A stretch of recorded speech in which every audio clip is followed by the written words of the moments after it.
Jaron ENNIS faces David AVANESYAN this Saturday, July 13th. Jaron is 31-0 with 28 KOs, and David is 34-1 with 18 KOs. Now, bottom line is, I do feel this is a bit of a mismatch, and I think it will end in a KO for Ennis. But that being said, let's look at the aspects of fighting that David does well. So, first strong point for David is he does maintain a double high guard, and he's very disciplined about it. It's as if he keeps those thumbs of the gloves glued right to his forehead on either side. And one of the main concerns with fighters who like the double high guard is, will they start to drop the guard as the fight goes on and as they get a little bit tired, or if they take a body shot? And in both departments, David is always bringing his hands right back up to that to his forehead, even as a fight goes on, even as he's getting a little bit tired, and even after he eats body shots. So I do applaud him in his discipline for bringing that guard right back up. Second thing David does do fairly well is he does sit down on his punches. Now that, for this fight, that can turn into a weak point, which we'll double back to in a moment. Third interesting aspect of David AVANESYAN is that he can switch into southpaw stance on the inside. So the way he does it is a little bit different. When he throws a punch, he steps into southpaw stance at the same time, and so he's willing to do that to close the distance and get inside, and then he's willing to stay in that southpaw stance and fight on the inside. So that can be a plus for him. But the problem is, especially versus somebody like a Jaron ENNIS, unfortunately, these strong points could turn into negatives. So let's look at that double high guard. So there's a couple of weaknesses with the double high guard, especially if that's the only guard you're going to use and you are completely married to it. First issue is that double high guard leaves the midsection open to a body shot, even from the outside. And in fact, when David fought Bud Crawford, that's exactly what Bud did. He would throw jabs or reverse punches straight to David's body, and he would do that from the outside. He didn't even have to wait till they get inside to target the body. Second big issue inherent with that double high guard is that it leaves the center line of both the head and the body, it leaves that wide open. So if you're faced up against a precision fighter who can place that jab well, and as we say, split the guard straight down the middle, they can still land punches to the head. It may not be full impact, but pecking away over time, it does wear one down. Now, of course, that with that center line open, you're also open for an uppercut, as we say, straight up the middle, right, which is going to pick the chin up. And in fact, that was the issue, and that's what happened to David. That's why he got knocked out by Terence Crawford. Terence just slowly pecked away at him for 5 rounds, and then in the 6th, he managed, out of southpaw stance, to land a left uppercut and then a right hook. So the uppercut lifts the chin up, the hook was a nice tight short hook, and chin's up, you can't see that punch coming. David got KO'd and was flat out on the canvas for a minute. So now, those same weaknesses with that defense applies in this fight with Jaron ENNIS. Jaron is also a precision puncher. He can place his shots where he wants, alongside with that center line straight down the middle. The double high guard also leaves the area on the skull that's right above the ear, leaves that area open. That's a very bad place to get hit because it'll throw off the equilibrium. The illegal punches are right on the back of the head, but right above the ear is still a legal target. So I expect Jaron to place his punches either straight down the middle and split the guard, or right back here above the ear, or midsection. second issue with David sitting down on his punches is that it makes him somewhat immobile. He's a little bit flat-footed. He's trying to close distance, and he's trying to not get pushed back. So that's why he kind of maintains that sort of heavy stance. But against somebody who's so mobile and so fluid and so versatile, such as Jaron ENNIS, being that stationary is going to be a negative and not a positive. Finally, even the fact that David is comfortable fighting out a southpaw stance on the inside, I don't think that's really going to be much of a benefit for him versus Jaron ENNIS, who's also perfectly comfortable fighting out of either stance. Jaron's one of those interesting fighters who seems to be equally strong, righty or lefty. Strong, I don't just mean powerful, I mean technique-wise as well. So finding somebody out who switches to southpaw stance is not.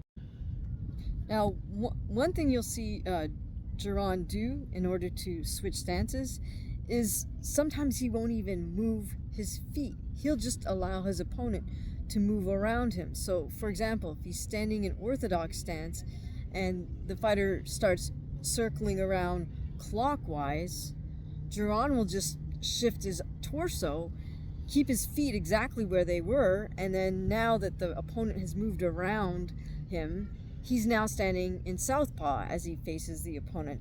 So it's, I mean, completely brilliant in a way, because he's expending very little energy, or almost no energy, and allowing his opponent to use up all that energy with their footwork to move around him.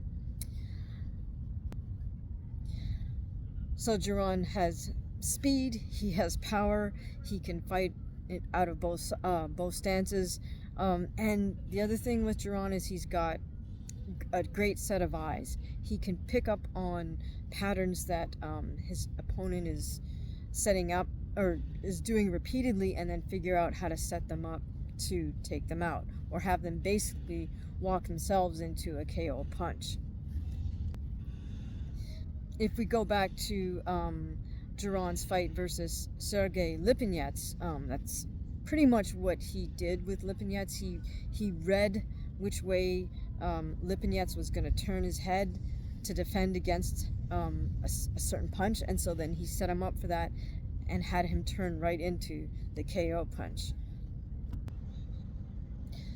So now versus somebody who's so fluid and can fight out of either stance fluidly, I think, unfortunately for David AVANESYAN, that approach of just shelling up and walking towards somebody is really not the best approach.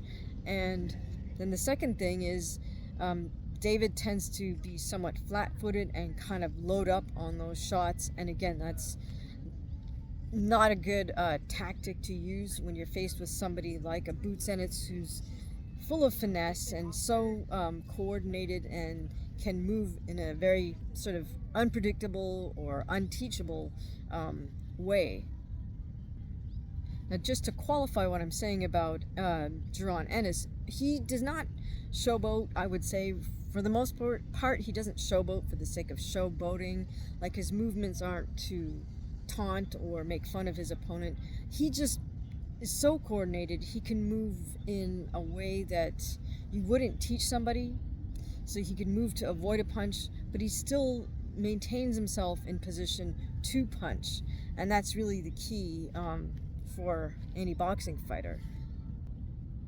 Now, by contrast, one fighter who did go the distance with Boots Ennis was Jaron ENNIS, and he has kind of it's kind of the opposite type of footwork to David AVANESYAN.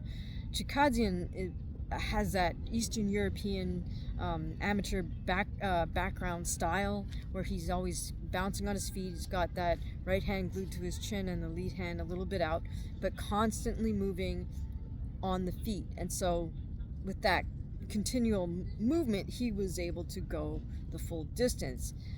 But AVANESYAN is kind of the opposite of that, and he likes to just clam up, put that double high guard up, and just walk towards his opponent and then throw hard shots. So bottom line, my prediction is that Jaron ends this fight before the halfway mark, like within 6 rounds. But what do you guys think is going to happen in this Boots Ennis fight? Let me know in the comments below. If you enjoyed this breakdown, please feel free to head over to buymeacoffee.com/HamaguchiFight, where you can purchase coffees in increments of $5 US, or you can scroll over on the right and leave a super thanks.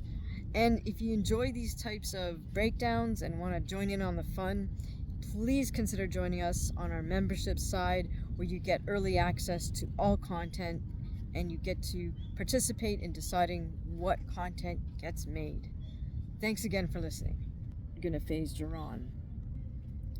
Now, probably David's biggest asset, and why he's been chosen to fight Crawford and then now Jaron, is the fact that he comes to fight. He's not gonna back down. He's not gonna quit. He's not gonna run around the ring. He's gonna, as we say, come to fight and make the fight.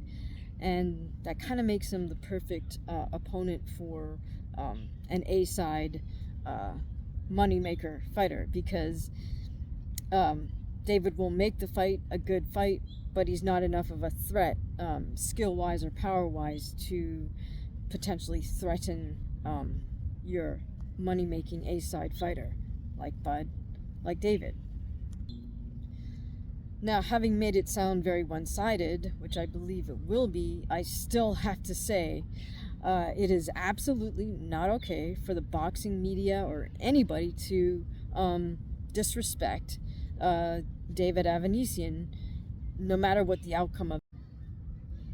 I thought Mark Kriegel absolutely disrespected Artem Harutyunyan, who went the distance last weekend with Shakur Stevenson. Artem said, hey, you know, I had a lot of fun in there, or something to that effect. And Kriegel says, well, by the looks of your face, it doesn't really look like it. And then he asks Artem, well, how did you manage to not get knocked out? And that, to me, was just such a disrespectful question. So when a promoter and matchmaker basically handpick the perfect opponent to match with their money-making A-side, don't you dare disrespect that B-side fighter after they get in the ring, they make the fight happen, and they accept whatever outcome comes their way. That B-side fighter who got in the ring with your A-side talent deserves all the respect in the world for stepping up to the plate, and so we should only applaud them in the end. But let me know what you think. How do you think this fight is going to play out? Who would you like to see Boots Ennis face next? Please let me know in the comments below. And if you enjoyed this breakdown, please consider going over to buymeacoffee.com/HamaguchiFight, where you can buy coffees in increments of $5, or scroll over to the right and leave a super thanks. And if you enjoy intelligent discourse on boxing, MMA, science, and math, please consider joining our channel. Scroll up to the banner and click on the join button. Thank you, and I'll see you the next time.